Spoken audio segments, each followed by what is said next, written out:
Lead generation myths. So there's so many myths out there about generating leads. Yep. Let's run through some of the myths that's out there for lead generation. I'll let you start. Lead generation strictly a numbers game. I hear it all the time, and people just think, oh, if I get 6 million leads, I'm going to have 6 million closed deals, and it's not actually the case, unfortunately. Yeah, for sure. I mean, do you know what though? Like, some men say on the flip side, oh, it's quality over quantity, right? Which is true. But the way I always say it to business owners is you should get quantity of quality leads. So you want as many quality leads as you can, but it's definitely not a numbers game. You need to obviously be going through it. But yeah, quantity of quality leads is something that I always try to preach. Another big one is you need a big budget, and it's not the case. So obviously the bigger budget that you do have and the more resources you can have, you can be on the channel and stuff like that. But you can do it cheaper. And what you can do is if you're tracking your KPIs and you've got the right, let's say, lead generation company, it doesn't need to be that expensive. So a prime example is if businesses qualify over at FatRank, we've got a no-win, no-fee commission-based lead generation service. You only pay on converted jobs. So then you don't need a big budget because you're actually winning the job, you're doing the work, you're making profit, and you pay a percentage of your profit over to FatRank. So it's a big lead generation myth that you need a big budget to think that lead generation will work. Yeah, that's going to go hand in hand with the next myth that I've got, and that is you don't have to pay for quality leads. Now, I've, in some cases, had free leads that have been quality, but that's because of my personal brand and stuff like that. But on the flip side to it, if you want a really, really, really bespoke lead, you're going to need to typically pay more as well. So, for example, if you're a plumber, getting a lead for a leaky tap might be £2-3 to generate that lead. But if you want like a kitchen or a bathroom renovation or a wet room installation, it's going to cost you more to generate that inquiry. Yeah, for sure. Another big myth in lead generation is you only need to look at lead generation when you're quiet. Yeah. So there's a classic saying that is like, fix the roof when the sun is shining. So people generally start looking to fix the roof when it's raining and there's got a leak. Like if generally speaking, it's a classic saying, but when you're busy, you should still be looking at an inbound, basically leads coming in all the time, winning jobs at the right price. The more leads you have, the more obviously you can increase your prices and stuff like that. But don't just think you need lead generation when you're quiet. Yeah, definitely. The next one for me is if you've got a website, leads just automatically appear. Now, I wish this was true, but unfortunately it's not. A lot of websites, for anyone that's watching that doesn't understand SEO and marketing, if you throw up a website in your local area for, let's say, lawyers in London, for example, Google's not even going to index that or even actually rank it in like the top 10, top 20, top 30 positions. You might be on page number 80 of Google, and nobody's going to page number 80 or not even page number 3 of Google, never mind page number 80. So unfortunately that's not the case. I mean, it is a good thing to have a website because obviously it's a trust factor. You can upload case studies. If somebody was to actually search for your website, let's say Casual Lawyers or James Dooley Law Firm or whatever, it's always good to actually have that digital presence, but it is not the truth, unfortunately. Yeah, another big lead generation myth is that if the conversions are bad, it's always the lead generator's fault. And what I mean by that is they shouldn't be naive enough to always just point the finger. They should be looking at everything holistically. How quickly you're trying to kind of get back to the client. If that's an hour, that might be too long. You might have to get back to them within 5-10 minutes in certain industries. Some might be in under a minute.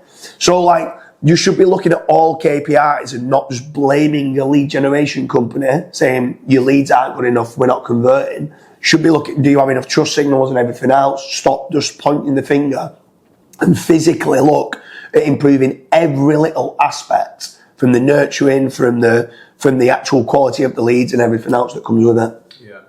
Which leads me on to my next one, which is sending more than one email is being a pest. That's definitely not the case. In some cases, you might be having an email conversation with someone and they might just genuinely forget about you. So just having a little bit of a reminder, maybe even emailing at different times as well. So for example, if you're emailing, let's say Sandra, that's picking up the kids every day from Monday to Friday at 2 p.m. or whatever, maybe try emailing her a little bit earlier, maybe try emailing her a little bit later. So have all of these things in your mind as well. Try to think of the type of person that you're emailing, because, I don't know, they might be on holiday, for example. Yeah. Another big lead generation myth is that lead generation finishes after a sale. Yeah. So you've got after sales, basically, and you've got other ways of generating leads from there. Can they refer a friend, which is part of lead generation? So what else can you be doing after the sale that might be able to generate more leads? If you could leverage that person that had a good experience after the sale of testimonials and case studies and stuff like that, there are other great ways of generating leads. So you need to be looking at everything after the sale of what other ways can we generate leads as well. A big lead generation myth is people just think the lead generation stops at sale and that's it, I've done my job. Yeah, definitely. The next one, slightly true, but also false as well, and that social media leads are low quality.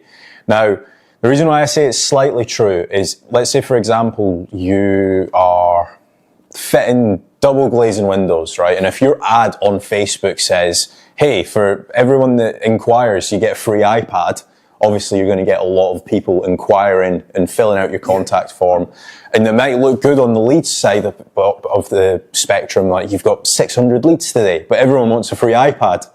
So if you're able to actually nurture the leads properly, if you're asking the right questions on your actual contact form, maybe you've even got stuff like two-factor authentication where you are verifying their email or you're verifying their actual telephone number, and you're making it hard for, not hard, but you're making them jump through a load of hoops, basically. The quality of the leads will actually be a lot better. So just bear that in mind if you are doing any social media ads, Facebook, Twitter and stuff like that. Social media, it does have a bad rep for being low quality, but it can be very high quality. It's just dependent on how much time and effort you're putting into it. Yeah, I mean, for me, in certain markets, in certain industries, this is where sometimes you need professional advice. Social media can be terrible for leads, but in other markets, it can be really good. So like, I always call it interruption marketing. If you're on Facebook and you're scrolling down Facebook, you're not looking for double glazing windows, so you're just going to, what's that? Do you know what I mean? Or if they're filling it in, they might just be just shopping about, like, but if it's clothing or something like that, looking, oh, I really like that. You've interrupted them, but you've given them something, or there's an offer there that's like, wow, that's good.